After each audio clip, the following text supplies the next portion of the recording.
9/11, New York. A city under attack. It was time for the ESU, the Elite Emergency Service Unit, to spring into action. The saying is, when the people need help, they call the police. When the police need help, they call ESU, the E-Men. Their mission was to rescue people any way possible. We did try to attempt a rooftop rescue. We got really, really close to that roof. This building is starting to collapse down on top of all of us. But there was no way I could go home knowing that I left somebody there to die and didn't do my best to get them out. On 9/11, E-Men faced their ultimate challenge. Using previously unseen images, we tell for the first time the incredible story of the rescue cops and the lives they saved.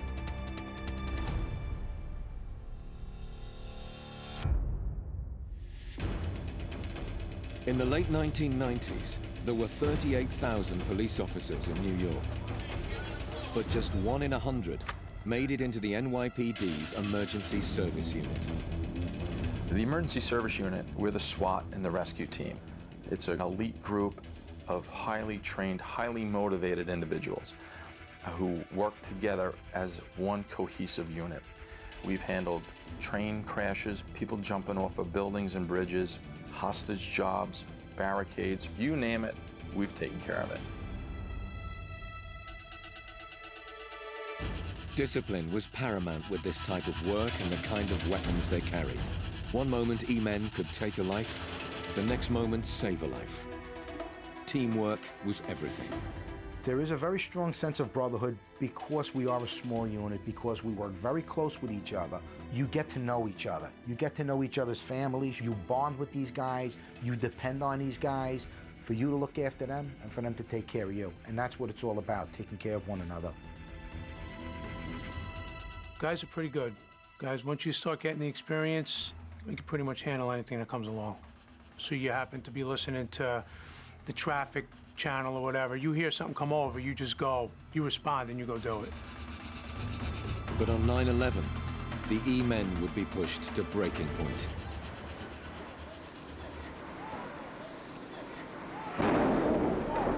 It was 8:46 a.m. when hijacked American Airlines Flight 11 smashed into the North Tower of the World Trade Center. And the course of history was changed forever. ESU men on duty heard the news within seconds. We were out in Queens visiting one of the trucks when the transmission came over.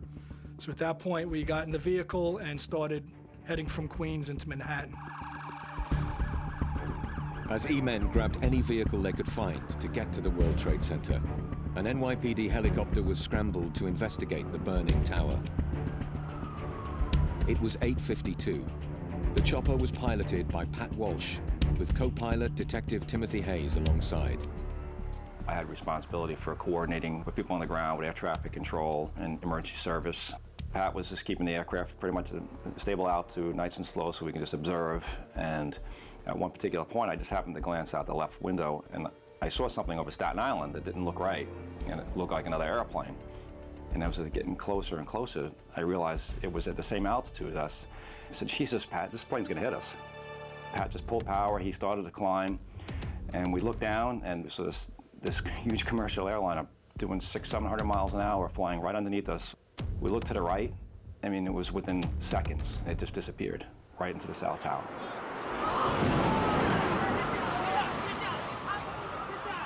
Hijacked United Airlines Flight 175 slammed into the South Tower at 9:03 a.m. This was disaster on an unprecedented scale. But for E-Men like Kenny Winkler in the street below, the instinct to save lives did not desert them. Looked up, saw a huge fireball, lots of debris. I happened to look to my right and I saw a woman standing in the middle of Church Street, staring up, and I just grabbed her and we ducked behind an ambulance as the debris started raining down around us. Kenny Winkler was in charge of organizing the E-Men, the men in distinctive blue helmets, into rescue teams. He established a command post on the edge of the World Trade Center. Team 1 is seen here in the North Tower, making its way to a staircase. The massive explosions had knocked out the lifts in both towers. So the only way to get to the people who needed rescuing was to climb one of the 3 staircases in each tower. My plan was, as people were reporting to me, I was assigning them to teams. I know I have 2 teams in the North Tower. I'm going to put a team in the South Tower, North Tower, until I get 6 teams climbing those stairs.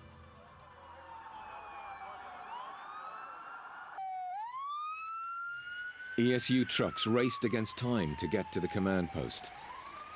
E-men were used to battling through traffic to save lives.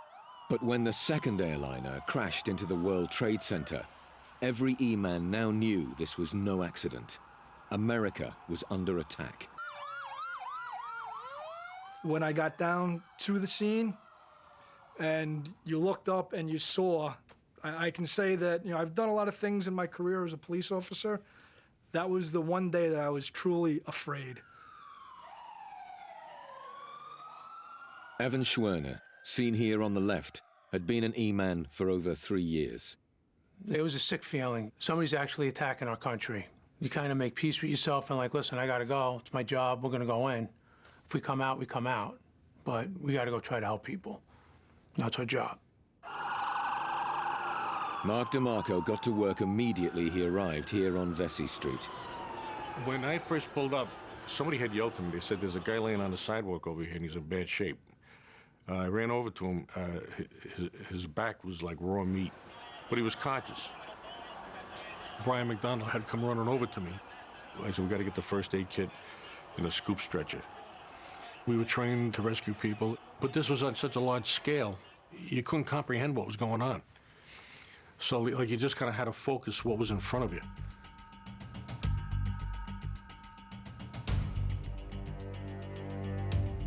We started gathering up all our equipment to put it on, our helmet, rope, harnesses. We were gathering equipment that we were going to need to help the people.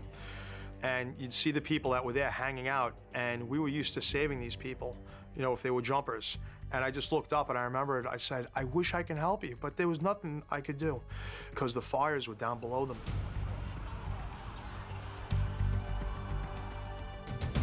Lieutenant John Murphy was assigned to lead E-men just arrived from the Bronx in Team 5. I had worked in the Bronx with these guys, so they were kind of happy to see me, and I was happy to see them going into this scene with guys that I knew and was comfortable with. But the job ahead of them was daunting. The magnitude of the attack on the 2 vast towers turned the plaza into a battlefield. If the E-men were to rescue people from the towers, they must first avoid being hit by debris raining down like shells.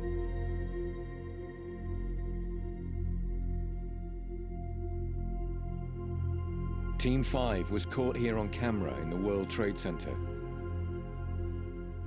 As we came out onto the plaza, there were still pieces of building coming down, pieces of the aircraft were coming down, and also pieces of people were coming down.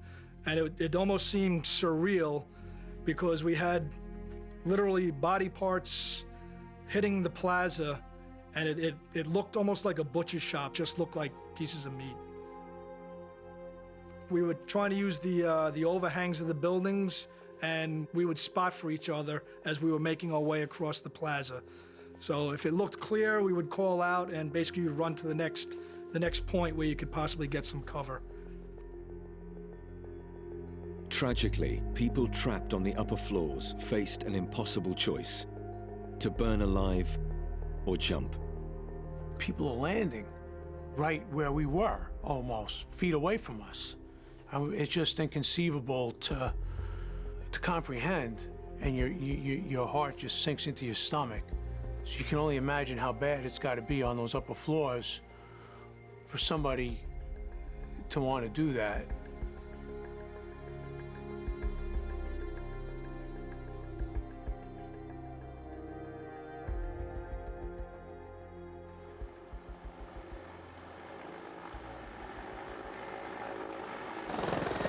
An ESU team was scrambled to carry out an air rescue. the E-men hoped to pluck people from the rooftops of the blazing towers.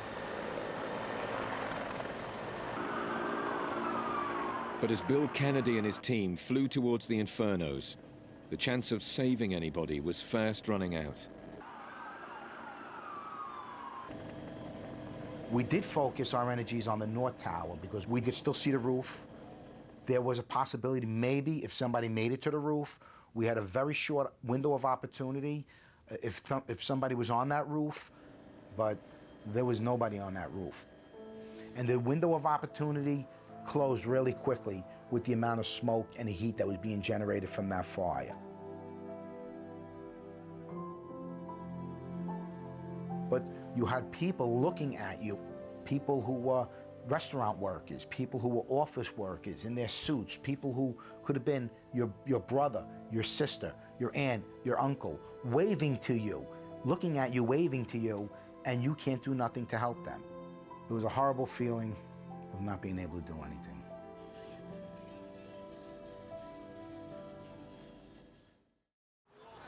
If rooftop rescues were out of the question, much depended on the ESU teams making their way up from the ground.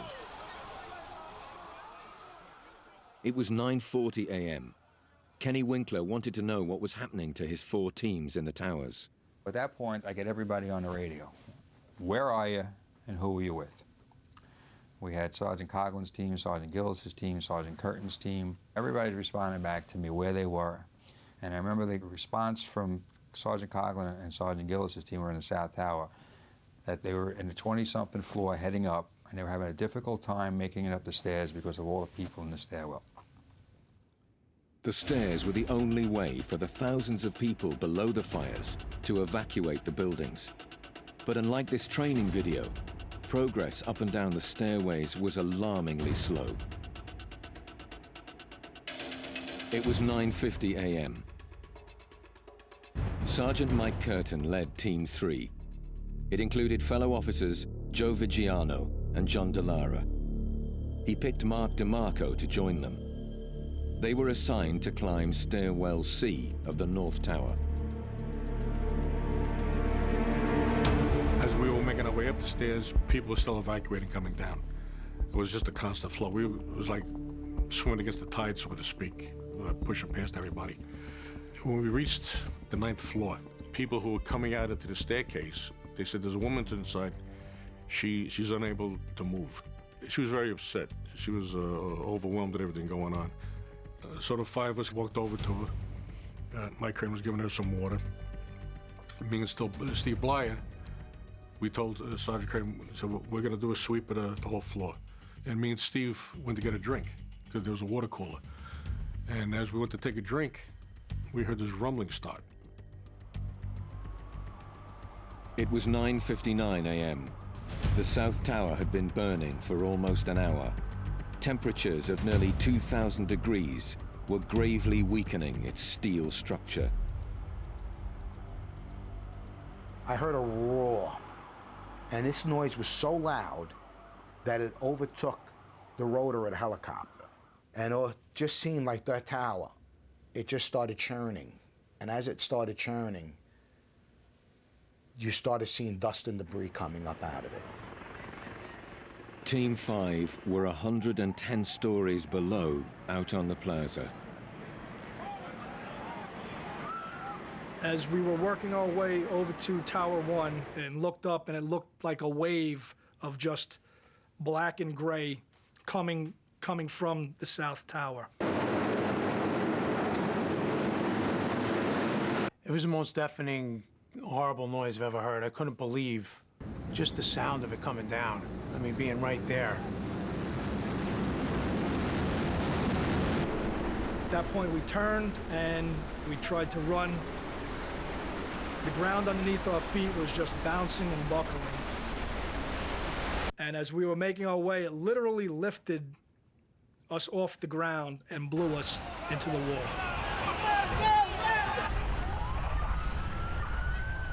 I know the size of those buildings. I know how many people work in those buildings. All these poor people who are guilty of nothing but just coming to work,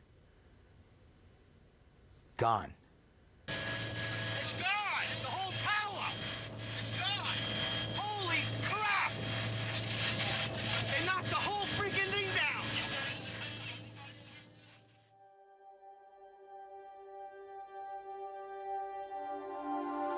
Gone also were the two teams of E-men on the 20th floor of the South Tower. They died instantly, doing their job, trying to rescue people. The plaza was now covered in a mass of rubble under a dense cloud of toxic dust.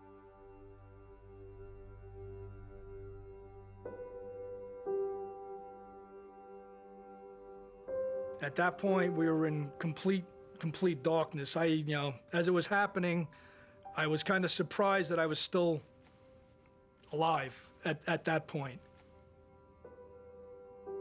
We had our self-contained breathing apparatus on, but I didn't have enough time to don it.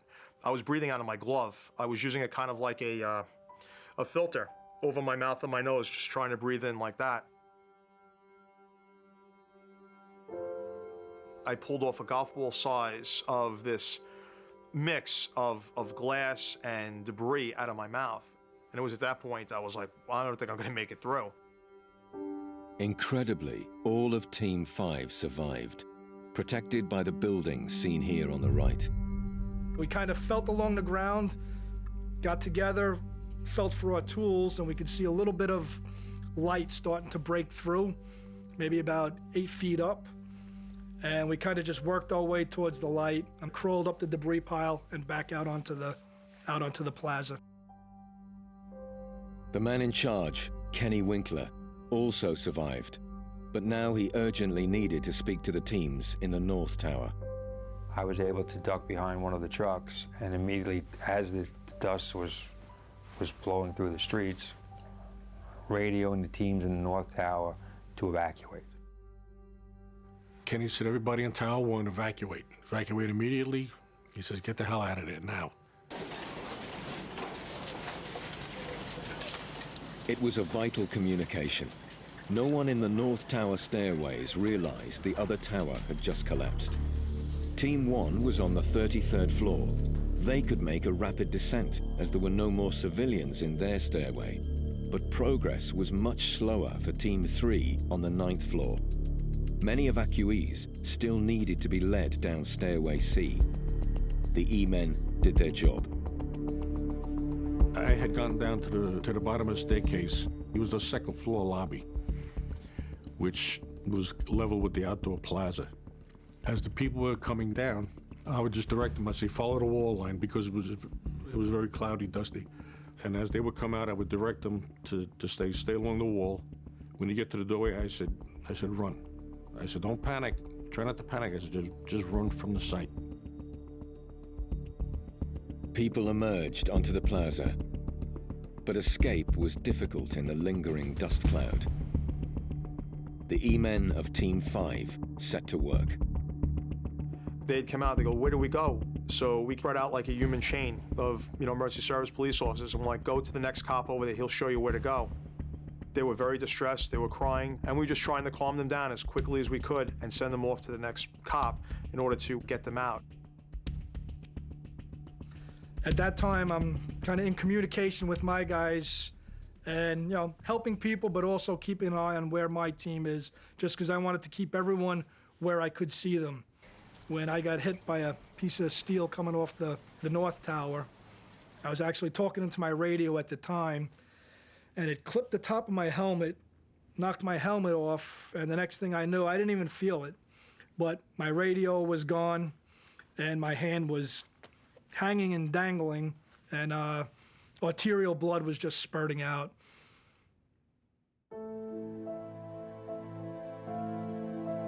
John Murphy's hand was saved by the quick actions of Steve Lanos. ESU teams always included an E-man trained as a medic to aid civilians and officers alike. It was 10:23. No more evacuees were emerging from the stairways. Team 3 were finally exiting the North Tower. But though time was fast running out, Sergeant Curtin wanted his men to keep searching as they went. We had crossed over the plaza area from building 1 to 6. Sergeant Mike Curtin told me and Bill Bury, check the lobby first, make sure everybody's evacuated out of this lobby in building 6, and then we'll get the hell out of here. After the South Tower collapsed, a new command post was set up at the corner of West and Vesey Streets. It was here that evacuees were sent by Team 5. Everyone sensed that any moment now, the North Tower was coming down. But back on the plaza, Evan Schwerner was having problems. This one woman comes out, she's extremely heavy, about 300 pounds, and she couldn't go anymore. I'm trying to help her, and she just wouldn't get up. I mean, she says, I can't do it, I can't go on. I'm like, you have to, because we're gonna die. We gotta get out of here. And that's when Richie Hardigan came looking for me. So I go, Richie, you gotta help me with this woman, she's not moving. He looked right at her, and in the way Richie does, he just tried to motivate her and screamed at her and goes, get the F up, we gotta go. So he gets on one side of her, and we're walking out with her, and at that point, we see in front of us Chief Pertel. And he looks at us and he goes, what the hell are you guys still doing here?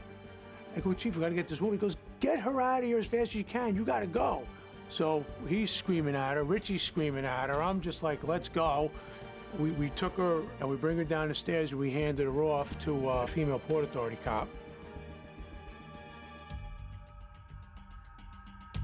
ESU teams 3 and 5 helped over 100 of the last evacuees to safety from the stricken tower, but at an enormous risk to their own lives.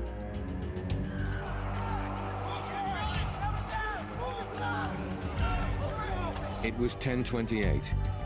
The North Tower was about to collapse, but the two teams of E-men were still below. We were walking toward the West Street Bridge overpass, and I started to hear this rumbling again. Turning, I looked out the lobby windows, and everything was getting dark very, very quick, in a matter of seconds. I dove for the floor. I said to myself, this is it, I hope it goes quick. I said, I've already been through this once before. I said, what's the chances of me surviving a second collapse? Steel screeching, just bending, and looking up, seeing again just a big black wave coming down out of the sky. There was a little cubby hole where I went into, and I said, all right, I'll be here, I'll be safe from anything that's gonna collapse down on me. There was a truck on the corner where we were, just kind of ran and dove behind it and underneath it.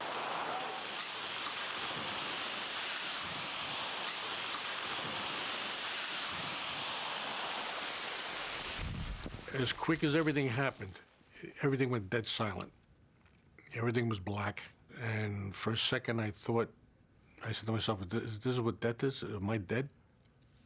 I went to breathe, and I started choking on the dust and everything. And although I'm choking on gasp of air, I'm saying, well, that's a good sign, too. I guess I'm still alive. Here in the devastation of the World Trade Center, David Brink and Team 5 survived by hugging the wall of the plaza. I was very scared. I was choking so hard, I actually thought I was gonna drown in all the smoke and debris that was getting into my mouth and lungs. But I was like, all right, I'm still alive. However, we have to get out of this situation now. So you wanna put your training to good use to try to get yourself out of that situation, get yourself unburied.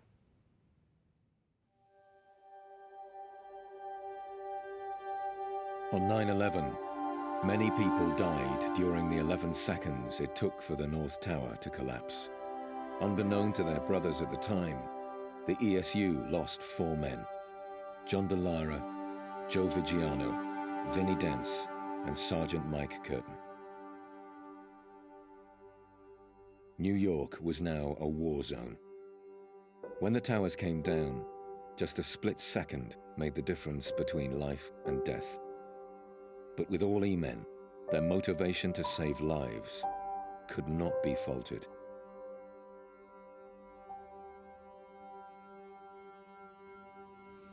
As debris was coming down, Steve had gotten hit by a piece of debris in the head and kind of knocked him out for a couple of seconds. And at this time now, he's helping me along, but he's been knocked out and he's kind of banged up and a little woozy, so I'm trying to help him along. At that point, an ambulance happened to pull out in front, just flagged it down.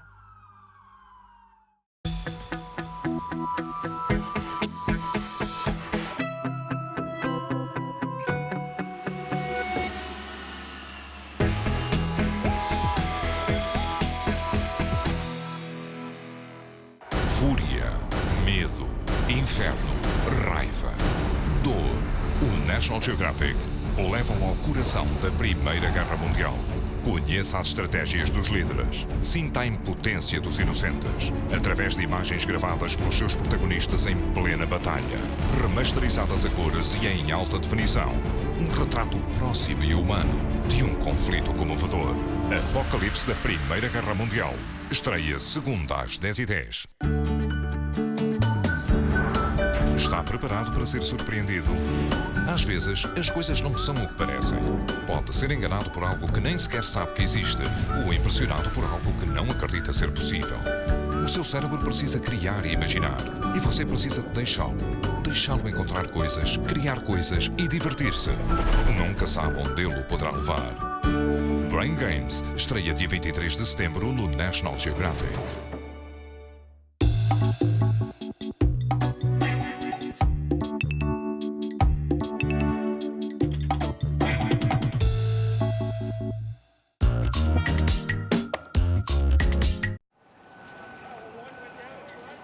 It was 10:40. The ESU command post was in crisis. Many radio communications to E-men were not getting a response. It was Kenny Winkler's job to find out who was still alive. We were trying to raise all of our team members over the radio, knowing very well that someone never going to answer. I also had people trapped, so we were in the process of forming rescue teams to go rescue the rescuers. The E-men were stretched to the limit. While some were rescuing civilians, others were trapped in the ruins of the World Trade Center. The 4 E-men killed when the North Tower collapsed were from Team 3. But the remainder of the team, Mark DeMarco, Bill Bowery, and Steve Blyer, survived. They were lucky. They were searching the customs house when the avalanche of debris came down. But they weren't safe yet. The building that had saved them was filled with thick, acrid dust. I started yelling out, and I could hear other people yelling out, "Billy, where are you? Mark, where are you?" And you could hear other people, "Over here, over here, over here. You all right? Yeah." Mark started to lead the 3 of them along the wall, seen here in this photograph. I put my hand up on the wall, and I pulled my mag light out, and I put my hand, I felt like a doorway. Take another step, and I couldn't feel the floor. Past my shoes, I didn't see anything. I could see debris where I was standing, but just beyond that, it was total blackness. I waved my foot around to see if there was anything to step on, and I didn't feel anything. The E-man was standing on the edge of the vast chasm created by the collapsed tower. But Bill Bowery and Steve Blyer were still moving forward behind him. I'm pushing back to keep these guys from pushing me forward, maybe falling into whatever this was. And I'm yelling, "Stop pushing, stop, we gotta go back the other way." And we made it back almost all the way to where the glass doors were for the West Street overpass walkway.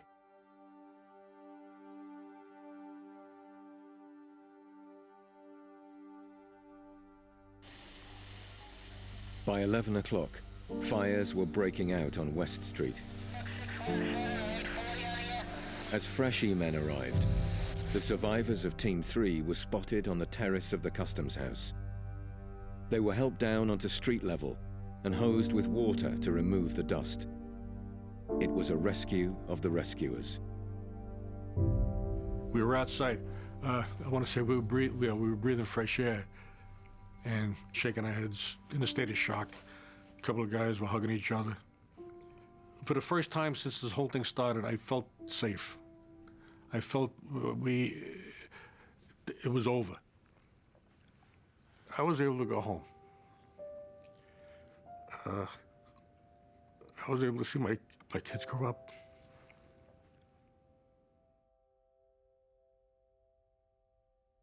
Sergeant John Lamkin caught up with the rescued E-man. Mark DeMarco, unflappable on everything. And I remember walking up to him, and I remember the look in his eye. I said, "Mark, how was it?" And he said, and I remember this, he said, "John, it's bad. It's very bad." And that struck me as just like, like ice water. I was like, wow.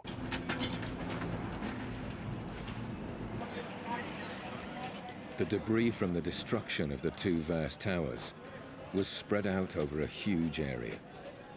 Dust and smoke added to the disorientation of those moving through the streets. But Team 5 managed to make their way out from the depths of the catastrophe.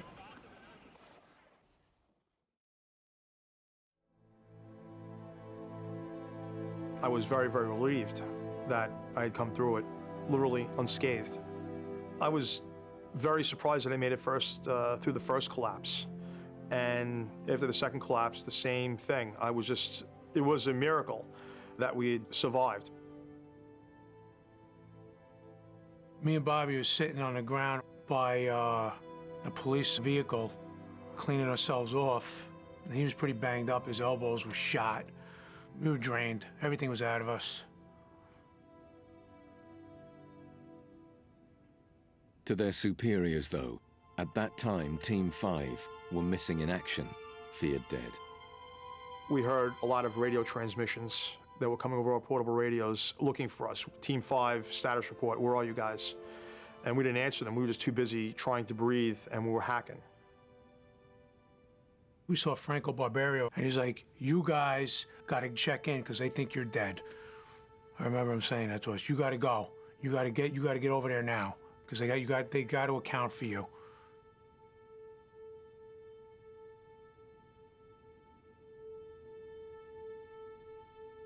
A roll call revealed 14 E-men were unaccounted for, nearly half of those at the World Trade Center that morning. As fresh ESU teams arrived, they knew they needed to act fast. Time was critical for any survivor amongst the vast pile of destruction.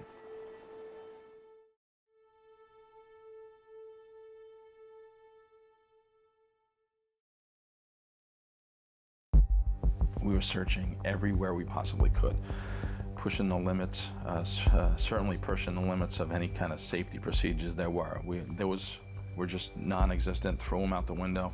We needed to find people, and we needed to find people quick. The first thing that we did was say, well, where is the best chances of success? And we said, well, we got to start looking for voids, and that's what we did. The thing is still moving. The earth is moving. It's on fire. There's smoke billowing out of these voids.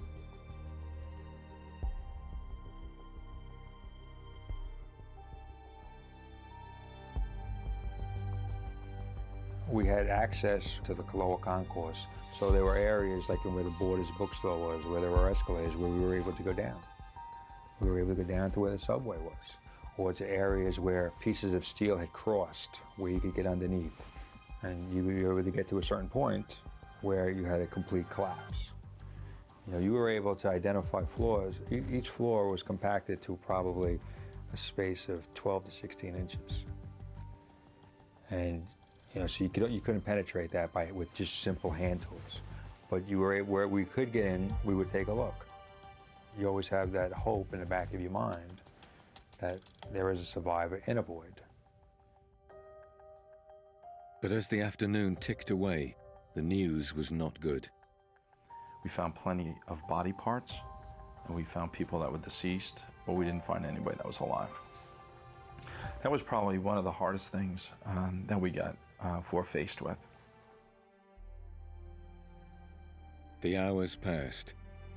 Buildings damaged by the collapsing towers burned ferociously into the evening. Despite the danger, E-men continued with their painstaking search. But still, the elite rescuers found no survivors. Then, at 8 o'clock, there was news. Authority cops had been found alive, but trapped. The ESU men set off to do their job. It was the start of one of the most remarkable rescues in the history of New York. Cops Will Hameno and John McLaughlin were trapped 30 feet inside the pile. The first E-men to get to the scene were officers Paddy McGee from Manhattan and Scott Strauss from Long Island. They were about to embark on the most dangerous mission of their lives. I'm on my knees in this small hole, and the hole we're in, the area around us is on fire. The smoke is billowing up at us. And as I'm climbing down this hole head first on an angle about 30 feet down, I'm saying goodbye to my kids and my wife, to myself. I told my wife, Pat, that I loved her. I told my kids to take care of Mom, to do the best they possibly could do in life, and I apologize for getting myself killed. I said that to myself as I'm climbing down the hole because I didn't think I was coming out. We were in a very, very confined area, and it kind of like a horseshoe. We get to this wall, and then on a horizontal platform is Will. He's laying on his back, and the only thing we can see of him is his head. His right arm is free, and part of his right side. Everything else is encased in rubble. We can't see each other at times. Even though I'm right next to Will's head, I can't see him because of the choking smoke. Here at the scene of the rescue, many emergency workers wanted to help. But the tunnel was so restricted, it was only possible for one rescuer to be next to Wilhelmino at a time. If the E-men were going to get him out, they had to make the space bigger. Scott was assisted by paramedic Chuck Sirica. You can only stay clawing at Will with your bare hands for about 15, 20 minutes. And then I would back out, Chuck would go in. Chuck would come out, I would go in, until we got this opening a little bit bigger. The rescuers now called out for hand tools. ESU expertise in knowing the right tool for the job was vital when lives were at stake. We basically formed a sort of like a conga line between the emergency service cops and firemen and everybody that was there. And anything that Patty or Scotty needed, they were radioing to me, and we were getting the equipment up to them. They pass a set of these extended straps. I wrap it around Will's chest and under his arms, and I'm trying to pull Will out. I can't do it. I don't have the strength. I don't have the leverage. I yell for some help. Chuck comes in, and Chuck and I are chest to chest in this opening, no bigger than the area beneath the chair I'm sitting on. And we have our hands above our heads, we're laying on our sides, and we're trying to pull Will out, trying to yank him out. And he's screaming in pain. Conditions were in the extreme. Firemen feared that burned-out buildings could come down at any moment. For those deep within the pile, there would be no chance of escape. It was an incredible test of endurance, way beyond the call of duty.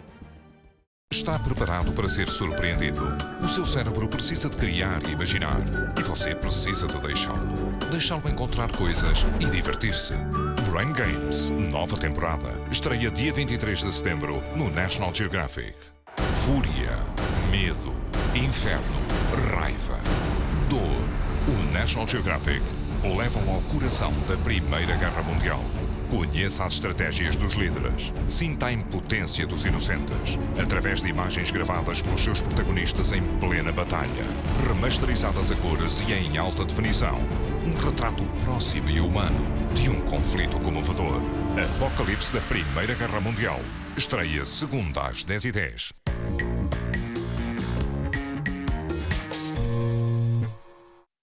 Panasonic Ultra High Resolution 4K, extending the frontiers of TV. Vamos lá. Allowing passions to flow, values to converge, enhancing imagination. Places abloom with captivating images, bring a new kind of connection to people's lives. Panasonic 4K solutions. Break the boundaries. Panasonic.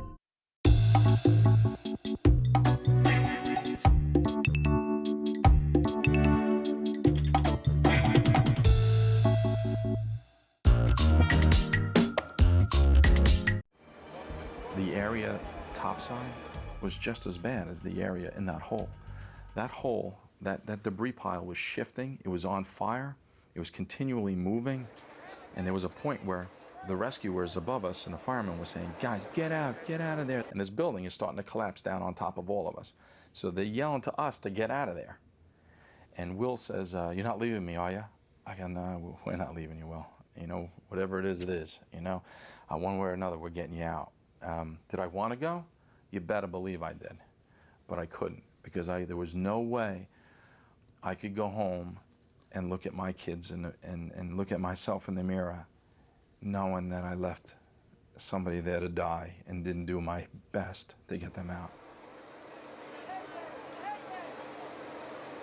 Scott Strauss and Chuck Sirica held their nerve for one more try to free the entombed cop. Chuck is stretching one arm down and trying to get his body, three of us, into a hole that's not fit for one person. And Will is screaming, absolutely screaming. Sorry, Will, sorry, Will. And he's like, just do it, just do it, just do it. Don't worry about me. And we free his leg, and we hoisted him out, and Will's free.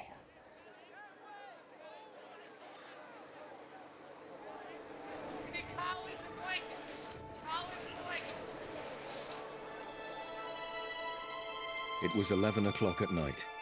The rescue of Will Jimeno had taken 3 hours. Scott Strauss emerged exhausted from the hole. Job done. But as he made his way down the pile, he was concerned to tell his fellow E-men about what he'd discovered. Scotty Strauss came up, obviously very fatigued, dehydrated. And Scotty told me, you know, Kenny, John McLaughlin's down there. And we knew John McLaughlin. We had trained with John. We had trained not that long ago at the World Trade Center. So I said, okay, Scotty, you guys get out of here. You know, we got it. Emotions were high as they passed the rescued cop down the pile. After so much death, it was an important success for all those in emergency services. When we got Willie out, he had to be physically passed through everybody, and everybody got to kind of, you know, to hold on to him as he goes down. So it was truly an uplifting thing. He was in very bad shape, but knowing that he was alive was an amazing thing. But the job was only half done. Sergeant John McLaughlin was trapped even deeper into the pile. He is seen here before setting off to lead his team to the South Tower. They never made it. But having miraculously survived 2 collapses, he managed to hang on to life, buried under tons of metal and concrete. By the time ESU medic John Bushing descended into the rescue hole, Sergeant McLaughlin had been trapped for 14 hours. When I got to the end of this tunnel, there was John McLaughlin, and he was face down, just buried from his waist down when I had gotten to him. He was conscious. He said he was in extreme pain from his waist down, and just get him out as quickly as we could. What we wanted to do was to keep him hydrated so that his kidneys kept working, and we wanted to keep him as comfortable as he could be with the morphine, but only one person at a time could be with him. So while I was doing medical care, nobody was digging him out. A refreshed Bill Kennedy came back on duty at midnight. I took up the position as the team safety officer at this point, and what we would do was I would make sure that whatever 2 guys went down that hole, I'd cut them off in 10 or 15 minutes, get them out of the hole. And these guys, as we started rotating people in, they just started coming. They just started showing up, and everybody was taking pieces of metal, pieces of debris, cutting things with cordless saws, or using little rabbit tools to take whatever. Each little piece of debris that you were slowly able to remove revealed more and more of his body. It was a slow, painstaking effort to get to John McLaughlin, but it worked.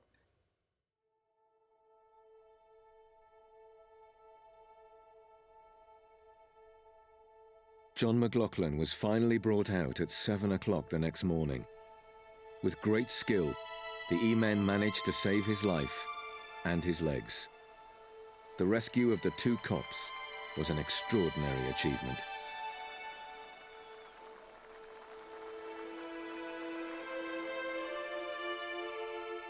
Despite the tragedies of 9/11, the day saw many acts of great courage. ESU teams were awarded Medals of Valor for the part they played in rescuing survivors. But memories of 9/11 hold more than honor for the E-men of New York. The brotherhood was very, very strong amongst all of us. And the guys that we lost that day, it was like a big crack in that brotherhood. Guys that wouldn't come back. And it was just left a big void in all of our lives. My men and the other guys in the unit, they knew there was a job to be done. They knew it was dangerous. They knew that they might not be coming out. And 14 of the guys from the unit didn't come out again. But the other guys put themselves in harm's way without even thinking about it to help other people. So that makes me very proud of the unit and the men that I work with.